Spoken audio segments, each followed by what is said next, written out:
আপনি দেখছেন news now, আমরা জানি কোনটা খবর। বৃহস্পতিবার যথাযোগ্য মর্যাদায় পালিত হলো জাতীয় বন শহীদ দিবস। এদিন রাজ্যের বিভিন্ন স্থানে বন বিভাগের উদ্যোগে অনুষ্ঠিত হয় শহীদ স্মৃতিচারণ ও শ্রদ্ধা জ্ঞাপন অনুষ্ঠান। রাজধানী আগরতলায় আয়োজিত মূল অনুষ্ঠানে উপস্থিত ছিলেন রাজ্যের বনমন্ত্রী অনিমেষ দেববর্মা।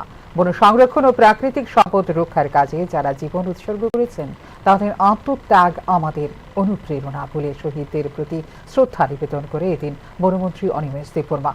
বন শহীদ দিবস কেবল একটি আনুষ্ঠানিকতা নয়, বন সংরক্ষণ ও পরিবেশ রক্ষার প্রতি নতুন করে অঙ্গীকারও করতে হবে এই দিনে বলে জানিয়েছেন বনমন্ত্রী অনিমেষ দেববর্মা। আজকে আমাদের ফরেস্টের যারা শহীদ হয়েছেন তাদের শ্রদ্ধাঞ্জলি দিবস এবং আমাদের ফরেস্ট ডিপার্টমেন্টের ইতিহাসে ত্রিপুরায় 5 জন আমাদের অফিসার মারা গেছেন, শহীদ হয়েছেন। তাদের পরিবার পরিজনদের আজকে আমি এখানে আমন্ত্রণ করেছি।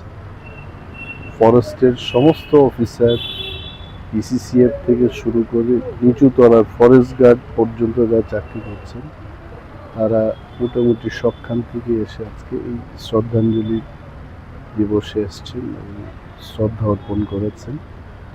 যারাই ফরেস্টের জন্য শহীদ হয়েছেন তাদের পাশে আমরা আছি এবং বনকে রক্ষা করতে গিয়ে যারা নিজের প্রাণ দিয়েছেন পরিবার পরিজনদের প্রতি আমাদের সমবেদনা এবং শ্রদ্ধা চিরকালই থাকে।